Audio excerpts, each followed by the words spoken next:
Bien, bonjour à tous, j'espère que vous allez tous bien. Eh bien, je vous fais cette vidéo pour compléter la cour sur les proportionnalités. Eh bien, ici on verra donc comment compléter un tableau de proportionnalité. On a vu déjà donc qu'est-ce que c'était un tableau de proportionnalité et je vous ai montré donc qu'est-ce que c'était le coefficient de proportionnalité. Donc ce nombre par lequel on multipliait une valeur pour obtenir la suivante. Eh bien, ici, justement, voyons quelles sont les trois différentes méthodes pour compléter un tableau de proportionnalité. Eh bien, ce calcul qu'on réalise s'appelle donc le calcul de la quatrième proportionnelle. Pourquoi est-ce qu'on appelle une quatrième proportionnelle? Eh bien, c'est parce que pour calculer cette valeur qui nous manque, il faut utiliser trois autres valeurs. Eh bien, justement, en utilisant ces trois valeurs, on obtient une quatrième. C'est la quatrième proportionnelle. Donc, déjà, dans un tableau de proportionnalité à 4 cases, lorsqu'on ne connaît que 3 valeurs, on peut calculer une quatrième valeur appelée la quatrième proportionnelle. Alors, déjà, première méthode, on peut s'aider du coefficient de proportionnalité. Donc tout d'abord, nous devons calculer le coefficient de proportionnalité. Et donc, ici, notre coefficient de proportionnalité, on l'obtiendra en faisant 0,84 divisé par 200. Et on obtient donc 0,0042. Et donc, pour obtenir cette valeur, nous devons multiplier 250 par le coefficient pour obtenir la quatrième valeur qui nous manque. Donc allons-y, on va faire donc 250 fois 0,0042 qui est donc notre coefficient de proportionnalité. Ce qui nous fait une valeur de 1,05. Et donc ici, justement, je vais écrire mon coefficient. Et donc, pour répondre ici à notre question dans ce contexte, eh bien, une canette de soda de 250 ml va me coûter 1,05 €. Regardons maintenant la deuxième méthode, qui nous dit qu'il existe un lien entre les colonnes d'un tableau de proportionnalité. Eh bien, regardons ici. Pour passer d'une colonne à une autre, on peut chercher justement le nombre que nous devons multiplier cette valeur pour obtenir la deuxième. Donc allons-y, pour le trouver, nous devons faire ici 250 divisé par 200. Donc allons-y, prenons la calculatrice, 250 divisé par 200, ça nous fait 1,25. Donc en fait, ça veut dire que pour passer de cette colonne vers celle-ci, on multiplie par 1,25. Eh bien, pour obtenir la valeur qui me manque ici, je dois multiplier donc par 1,25. Eh bien, on fait ce calcul. 0,84 multiplié par 1,25. Et je retrouve exactement ici la valeur que j'avais trouvée en utilisant le coefficient de proportionnalité. Ce qui nous démontre qu'il existe bien un lien entre les colonnes.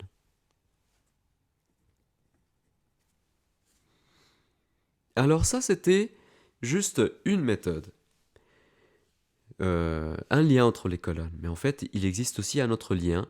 C'est que je peux aussi faire l'addition entre deux colonnes. Regardez ici. J'ai la valeur 450. Remarquons quelque chose, c'est que 450, c'est 200 plus 250. Et donc, regardons ici, qu'est-ce qu'on obtiendrait si on fait l'addition? Donc, pour obtenir cette valeur, normalement, je ferai 0,84 plus 1,05.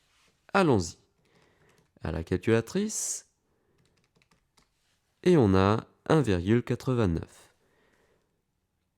Juste pour vous montrer que c'est bien cette valeur-là et que je ne suis pas en train d'inventer n'importe quoi, allons-y, on va multiplier 450 par hop, le coefficient de proportionnalité de ce tableau, 0,0042. Et bien magiquement, on obtient la même valeur. Eh bien, je parle justement de magie parce que ça semble magique que on peut faire plusieurs calculs pour trouver les valeurs. Donc, pour faire le résumé, donc on peut soit utiliser le coefficient de proportionnalité, donc pour passer d'une valeur à une autre.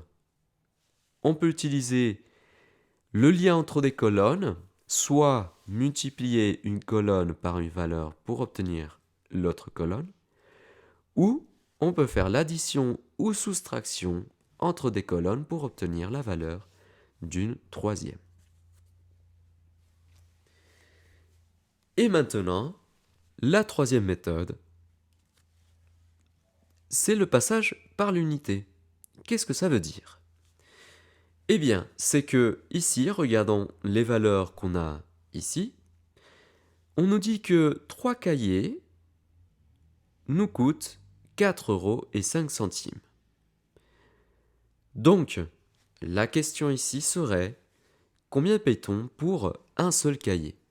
Donc allons-y, on fait 4,05 divisé par 3. On obtient 1,35. Cela veut dire que c'est le prix unitaire d'un seul cahier. Pourquoi est-ce que je fais ça? C'est parce que à partir de cette valeur, je pourrais obtenir donc, ou plutôt je pourrais calculer le prix de 7 cahiers. Pourquoi je le fais c'est comme ça? Parce que peut-être pour passer de 3 à 7, ça serait un peu compliqué. Donc, c'est plus simple de multiplier cette colonne par 7 pour obtenir ici la valeur qu'il me manque. Donc ici, pour 7 cahiers, qu'est-ce qu'on va payer? Eh bien, je vais faire 7 fois 1,35, qui était donc le prix d'un seul cahier, et j'obtiendrai 9,45 €. Voilà. Donc ceci était la troisième méthode de ces différentes méthodes pour calculer donc une quatrième proportionnelle. Passons maintenant aux exercices d'application. Alors, ici, en utilisant la première méthode, c'est-à-dire en utilisant le coefficient de proportionnalité. Alors, un vendeur ambulant propose des frites à 6 € le kilogramme. Donc je complète ici mon tableau. Je vois que pour 1 kg de frites, j'aurai à payer 6 €. Alors, combien coûte 200 g de frites? Donc, première question. Pour calculer ceci, je dois trouver donc mon coefficient de proportionnalité. Par quel nombre je dois multiplier 1 pour obtenir 6? Eh bien, ce nombre ici, c'est 6. Donc, le coefficient de proportionnalité est 6. Donc, ici, pour trouver cette valeur, je dois multiplier 0,2 par 6 pour obtenir. Donc ici, 0,2 fois 6, ça fait 1,2. Donc, ici, combien coûte 200 g de frites? Je réponds à la question. 200 g de frites coûte 1,2 €. Autrement dit, 1,20 €.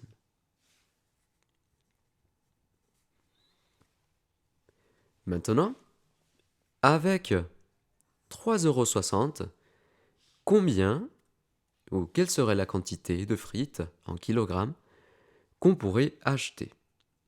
Donc je sais que pour passer de cette valeur à celle-ci, je dois multiplier par 6. Donc, pour passer de celle d'en bas vers celle d'en haut, le calcul que je dois faire, c'est une division. Je dois diviser par 6. Donc allons-y. Je fais 3,6 divisé par 6. Eh bien, ça fait 0,6. Donc, avec 3,60 €, on peut acheter 0,6 kg de frites. Voilà, c'est très simple d'utiliser le coefficient de proportionnalité.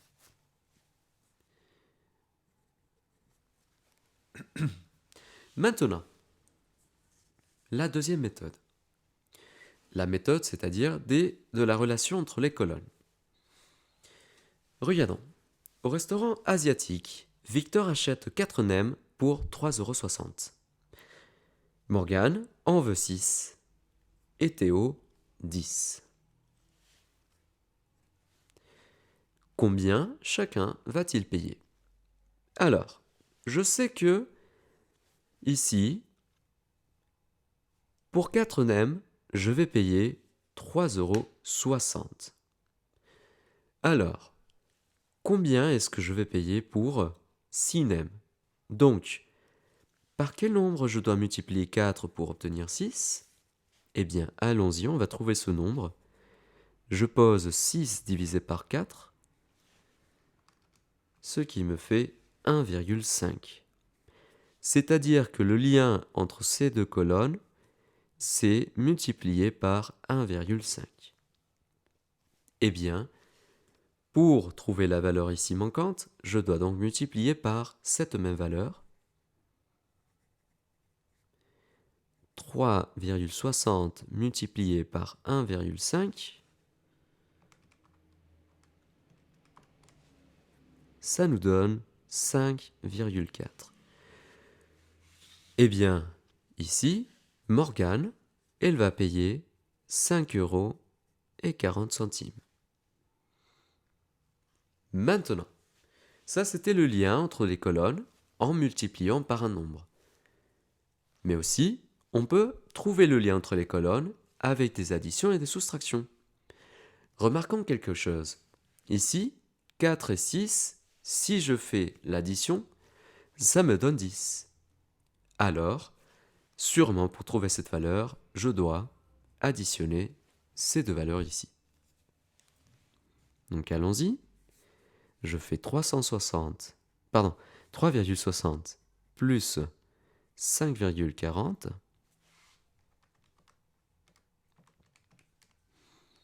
et ça fait 9. Donc ici, Théo va payer 9 €. Je vais répondre à la question. Morgane va payer 5,40 € pour 6 nems et Théo va payer donc 9 € pour 10 nems.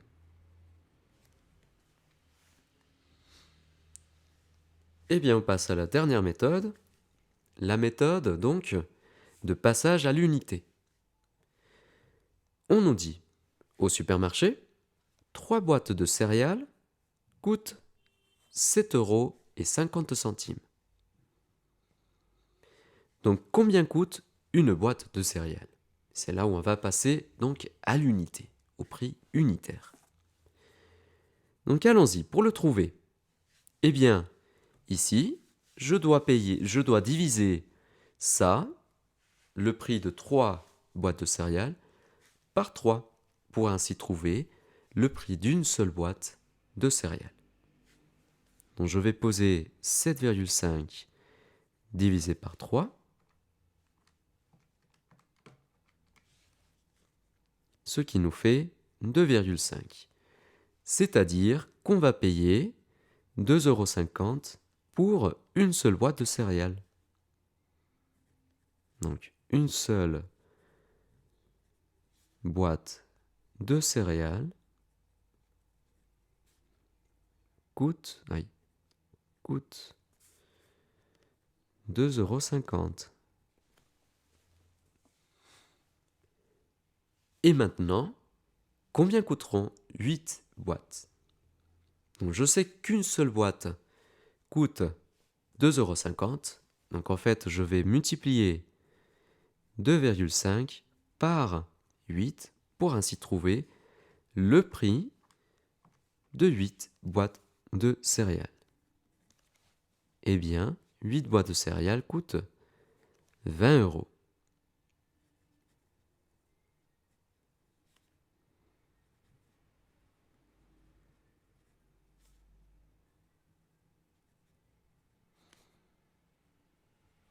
Coûteront 20 €. Eh bien, on a fini cette partie du cours. On fera les exercices la semaine prochaine. Donc, je vous remercie pour votre attention. On se voit la prochaine.